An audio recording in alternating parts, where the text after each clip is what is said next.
Back, dear children. So, the first line of the poem is there is a shed at the bottom of our garden. Just a recap of the poem. There is a shed at the bottom of our garden. You can see the shed here with the spider's web hanging across the door. You can see the spider web also here, right? The hinges are rusty and creak in the wind. Hinges, you all know what an hinges is. Here I can see a hinge here. When I am in bed, I lie and I listen. So the baby is listening there, listening to the shed. I'll open the door one day. So one day definitely I'll open the shed, door of the shed, right? Stanza 1, the explanation part, everything is over, right? There is a dusty old window around at the side. So dusty old window with 3 cracked panes of glass. 3 cracked panes of glass, and I often think there is someone staring at me. See here, he's thinking about somebody staring at him. Each time that I pass the shed, I will peep through that window one day. Definitely I'll take a look of that window one day. This is stanza 2 and the explanation part we saw, right? My brother says there is a ghost in the shed. That ghost I have shown you, right? Who hide inside the rotten floorboards. Inside the floorboards there was a what? Ghost. And if I ever dare to set foot inside, what will happen? He will jump out and chop off my head, right? But I'll take a peep one day. So definitely I'll take a look one day. This is the next stanza. I know that there isn't really a ghost. All these are the lie, okay? My brother tells lie to keep the shed for his den. There isn't anything staring and make strange noises. And the spider has been gone from his web.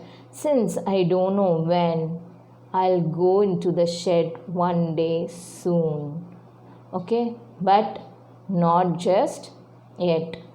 So this is the end of the poem. The poem was written by Frank Flynn.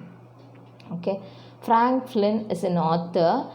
He lived between 6th December 1906 in Sydney. Where he lived? He lived in Sydney. And 29 July 2000 he died. Right? And more about him, he lived in Northern Territory. He was an Australian doctor. He's an eye specialist, we can say. And he was an author, he was an eye specialist, he was a missionary priest also. He was a Christian missionary priest. Christian missionaries in the sense, he'll go to church and he'll pray and he'll give advice to other persons, right? He is notable for his contribution to religion, medicine, and welfare of the people. Welfare of Siddish. Siddish in the sense, the people who lived in Sydney. Okay, when he was born on 6th December 1906 and educated in Sydney. Received MBBS and first class honours in 1930. In 1931, he sailed to England, and in 1931 and 33, 34, all that he studied, and as well as he worked at the Royal Ophthalmic Hospital, Moorfields in London. So, World War II was coming at that time. Before World War II, he made several important contributions to the study of eye disease. And he gave an introduction to new drug also, which he named Midricin. and the design, patenting of machine also, operating and detaching retinas. For that he invented machineries, and he got patent rights also for that. So he was a great poet, he was a great doctor, he was good in religion also, right? Is it clear? So very good poet we had. Now the summary of the shed. There is a shed at the bottom of poet's garden, and the poet wishes to visit it one day. Children, you have to take note of all these things, right, in your classwork. There is a spider's web on the door of, and what happened to the hinges? The hinges were rusty and creak when the wind blows. Right? The poet often thinks about it while lying in his bed. On one side of the shed, there is a dusty window, and 3 of its window panes are broken. The poet feels as if someone stares at him through the window, and whenever the poet visits a shed, he would like to find out who lives there. That was a great question in his mind. The poet's brother informs him that a ghost lives inside the shed, and if the poet dares to enter the shed, the ghost would chop off his head. Despite these warnings, even then, all these warnings are given, even then, the poet wishes to visit the shed and peep inside. The poet believes that his brother tells him imaginative stories about the ghost, and he wants to keep the shed for himself. For that only he is telling lie. Right? The poet no longer feels anyone staring at him, hears any strange noises coming from the shed. So the spider too is no longer there. All these are the consolation process. Okay, thus very soon he would go inside the shed. Right, children? So working with the poem, you have your book with you, isn't it? So the questions are here. Who is the speaker of the poem? The speaker is the poet himself. Now, is he or she afraid or curious, or both? The speaker seems to be both curious as well as afraid to go inside the shed. He wants to find out what is inside the shed. At the same time, he is afraid he thinks that strange voices could be heard from here and there. It is possibly a ghost who lives inside the shed, right? What is he or she planning to do soon? He plans to go inside the shed after some day. Very soon, he's planning to go inside. But not just yet. What is that? It suggests whether it is a doubt, or it is a fear, or is it an hesitation, or is it laziness, or something else. What it is, dear? Choose the word which seems right to you, and you have to share it with me. And this is the answer.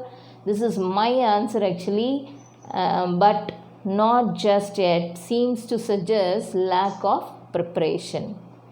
Actually, they told doubt, fear, hesitation, or laziness, or something else. So I suggest lack of preparation. The speaker wants to be further certain and prepare himself for his endeavor. He has always overcome his fears, so there is no fear now at present. However, waiting for the right time could be a reason for postponing the act. Right? Next is there a room in your house, or a house in your neighborhood or locality where you would rather not to go alone, never at night? Is there any such place? And a story that you heard? Okay, so you discuss, we all will hear that. You share it with your friends, you share it with your parents, and ask your parents also had any other story like this. So one small story we had, I'll share with you. There is a storeroom in my house which is in the backyard of the house. It is little away from the main structure. Main structure in the sense main building. It is full of odd objects and not even lit properly. Thus, going to the storeroom at night calls for a lot of courage. We feel very afraid to go there at night time. My mother once asked me to fetch certain things from the storeroom. When I entered the storeroom, that's all. I felt as if I saw the movement of shadows. Have you seen the shadows, the movement of shadows in night time, and have you screamed with terror? Yes, I did on that day, screamed with terror. But later, I got to know that those shadows were nothing but it's my own shadows and it's all my own imagination. So, children, don't be afraid of anything. Be courageous to face the world, right? Shall we go to the next? So, these are the additional questions which, if you wish, you can take note, right? Why were the hinges of the door rusty? Why? You tell me the reason. Hardly anybody went inside the shed. Since the doors were not opened for a long time, its hinges had become rusty. Right? These are all the additional questions. There are possibilities of asking questions like this, right? What does a speaker usually do while lying in the bed? Very good. The speaker generally contemplated the idea of going inside the shed. Always he used to listen to the shed. Right? Next question. What does a broken glass window suggest? The broken glass panes of the dusty window suggested the lack of maintenance. There was hardly anybody who went inside the shed. So cleaning the shed was a distant possibility, right? There is no chance of cleaning the shed at all. That is the reason why the broken glasses are very dusty. According to the speaker's brother, where did the ghost hid himself? Hid is a past tense for hide. Where did the ghost hid himself? According to the speaker's brother, the ghost hid himself under the rotten floorboards of the shed. Where, baby? Under the rotten floorboards of the shed. So, next is short answers. Only one question I am going to give you. All other questions you have to frame on your own. Right? What did the speaker's brother say about the shed? The speaker's brother talked about the presence of the ghost inside the shed. He also warned the speaker that if he ever went inside the shed, the ghost might chop off his head. Saying so, the speaker's brother frightened the speaker. That is what is true. Okay. So, second question, you have to try. Okay. Comment on the speaker's resolve to go inside the shed. So, this is your own answer. From our reading the poem, you have to try. What actually determined the poet to go inside the shed? Even though when his brother threatens him, he doesn't give up the idea, isn't it? He doesn't give up the idea of going inside the shed and to find himself the truth. He is finding himself. He is consoling himself. His desire to visit only gets postponed and delayed, but definitely he will visit one day. Right? So, I hope you'll understand the poem, dear. Let me finish off this poem with this question. Right? If you have any doubt, you just go through this again and let me know. We'll discuss about the doubts. Thank you so much.